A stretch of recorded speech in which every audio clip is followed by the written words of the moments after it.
What's going on, guys? Gabe with ReviewDork, and here we have the all-new for 2020 iPad Air. This particular model with 64 gigabytes of storage, 4 gigs of RAM, and as you guys could see, this has a space gray chassis. You can also choose between silver, rose, gold, green, sky blue. It's got an assortment of colors. Apple, you're doing a fine job with the colors. Starting at $599 US for the 64 gigabyte model, which we have here, with 256 gigabyte models starting at $749 US. The iPad Air inserts itself between the standard iPad and the iPad Pro, adds cellular connectivity, and you begin to flirt with iPad Pro pricing. Now, I have to offer this disclaimer. I am an Android guy. Android guy, boo! I've been since I've swapped my BlackBerry Bold 9000 for the HTC Dream nearly 12 years ago, even though I had the HTC Dream for like 2 weeks and I lost it. Don't know how I lost it. And when I think about it, over that time, Android has come a long way, but so has iOS.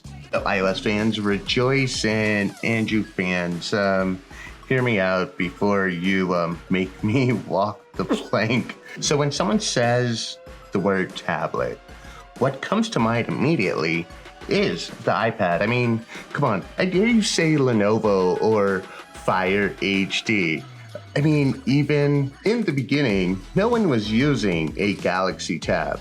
And I guess that's testament to how far Android's come, but again, tablet synonymous with iPad. In fact, at a D8 conference, the late Steve Jobs said, We started on the tablet first.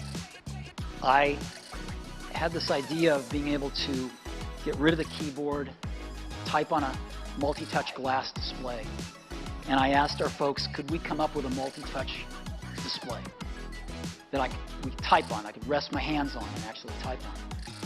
And about 6 months later, they called me in and showed me this prototype display. And I gave it to one of our other really brilliant UI folks. And he called me back a few weeks later, and he had inertial scrolling working.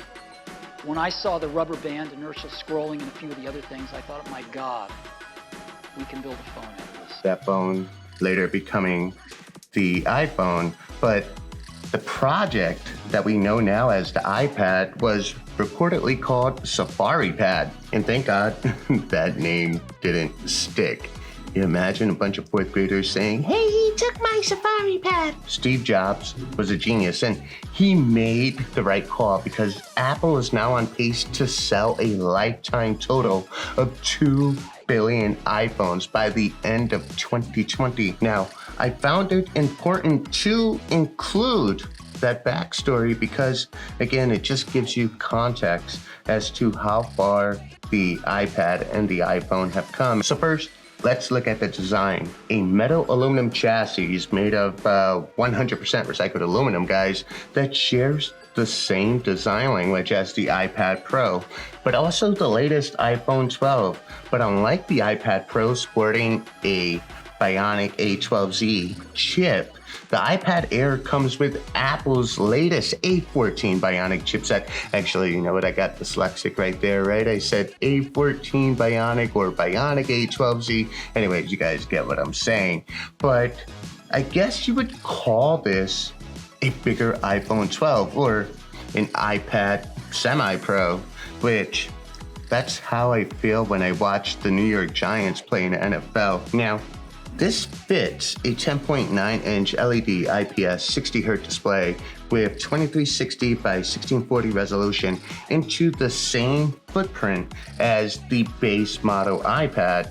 Now, that's pretty remarkable, and it does so by just stretching out the screen and thinning out the bezels. Now, if you're wondering why I call this the iPad Semi-Pro, it's because the Air has about as much surface area as an 11-inch iPad Pro. In fact, we are using the Magic Keyboard designed for the 11-inch iPad Pro, and it's a perfect fit.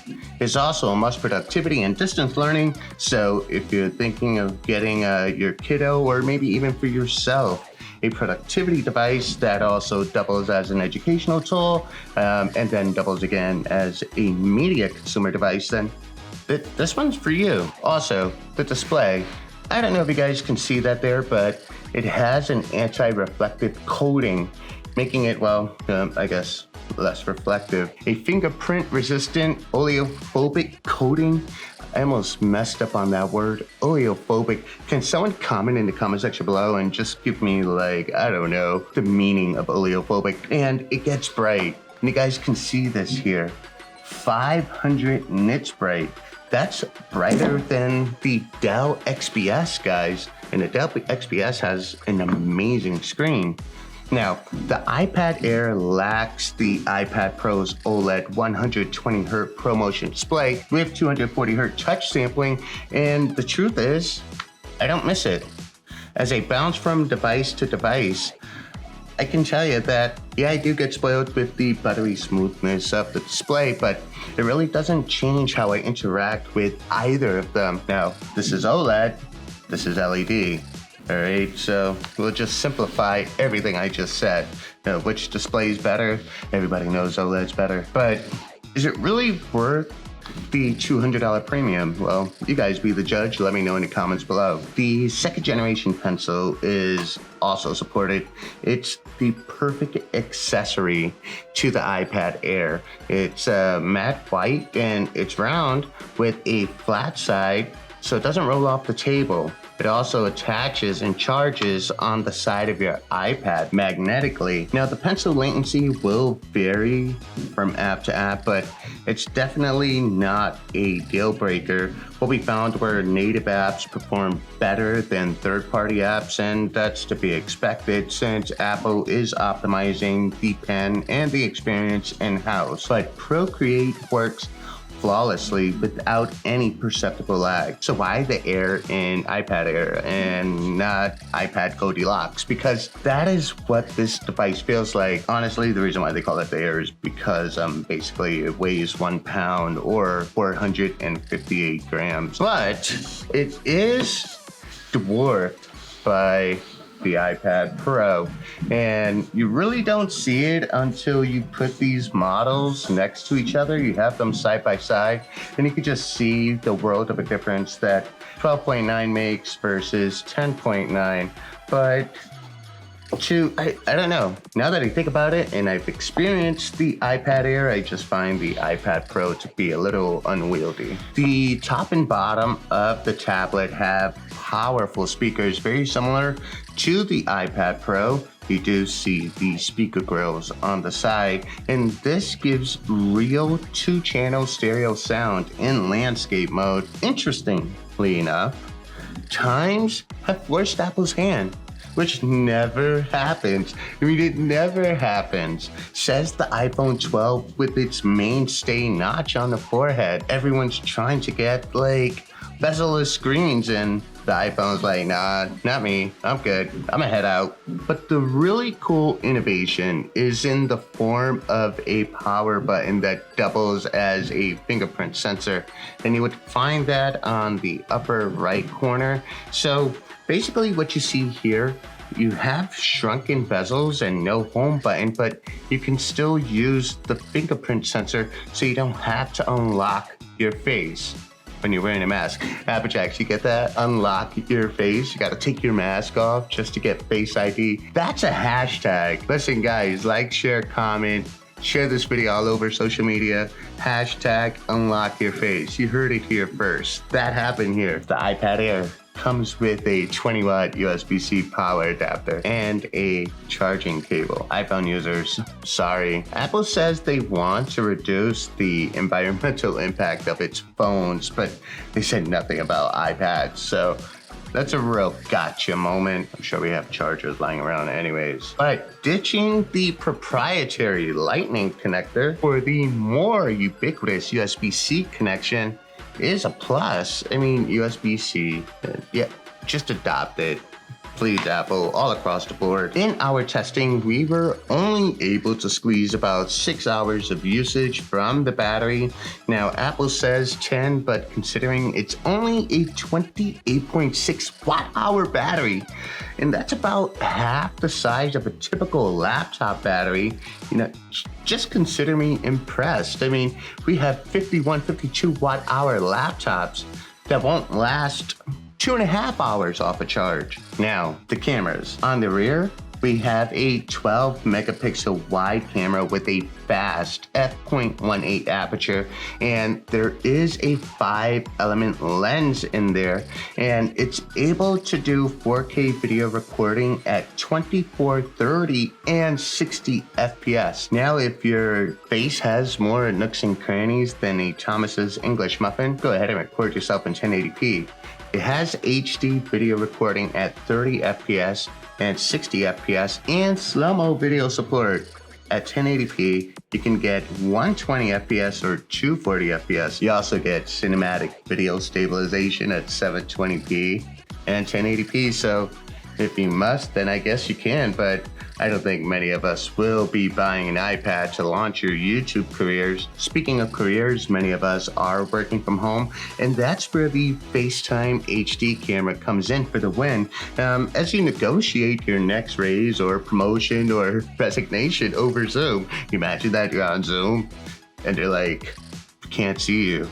And you're like, yeah, because I quit. You dressed the part because you looked the part with an industry-leading 7 megapixel f2.2 aperture lens with 1080p HD recording up to 60 frames per second. My only gripe is the camera invites portrait mode as opposed to landscape mode found on the Galaxy S7. And if you try to multitask, particularly with Zoom, the camera will go black, but the audio will still work. Off to the benchmarks, because the A14 is in a league of its own, and nothing, just nothing, comes close. Absolutely nothing. Now, Geekbench scored 1,601 single core and 4,264 multi-core. Now, the iPad Pro 12.9 4th generation scored 1119 single core and 4,685 multi-core. And this is helped by the 2 extra cores found in the A12Z, or the Bionic A12Z, right? That's how you're supposed to say it in the Antutu benchmark. This device scored 623,374 points. Now, to give this context, the iPad 3, or the last generation iPad Air, scored 473,765 points. Let me say this. Benchmarks are basically a bird's eye view of the system's abilities, but the A14 Bionic is flat out impressive. Yes, it destroys Snapdragon 865 Plus and probably anything that's soon to come off Qualcomm's production line, but just because a Lamborghini Huracan can reach 202 miles per hour and the C8 Corvette can reach 192 miles per hour doesn't mean you want to invite yourself to jail. You don't want to go that fast. You don't need to go that fast. 75 miles per hour is more than good enough for 99.9999% of us. Again, those specs are great, and specs look great on paper, but just like you won't be going 202 miles per hour in a Huracan, it probably not really going to push this device to its potential. And I think that that's all across the board, whether it's a Snapdragon or an A14 Bionic. But for tech junkies like myself, spec enthusiasts, yeah, you can give me the 2 deuterium fusion reactors found on the Starship Enterprise. That's from Star Trek, right? I mean, yeah, Star Trek. I mean, do you know like a famous line? Not at all. No famous line comes to mind? Does beam me up, Scotty, like trigger? No? Oh my God. I've lost hope. If you want a 4K editing machine, well, iMovie and LumaFusion just chomp through 4K timelines, making this device so damn appealing. I mean, how many laptops at the $599 price range can even edit 1080p without getting choked up and body slammed by the workload? Okay, guys, so remember hashtag unlock your face. Again, I want you guys to share that, all right? And just show me, leave me in the comment section. Let me know where you shared it. And yeah, one of you guys, I'll send you a free iPad Air before Thanksgiving. How about that? Also, make sure you follow me on Instagram. I'm on Instagram, even though I need to be on Instagram a little more, but I don't know if anyone really wants to see pictures of my hairy legs. But that being said, this is ReviewDork. Hope you enjoyed this review. Hashtag unlock your face. I'm signing out. Peace.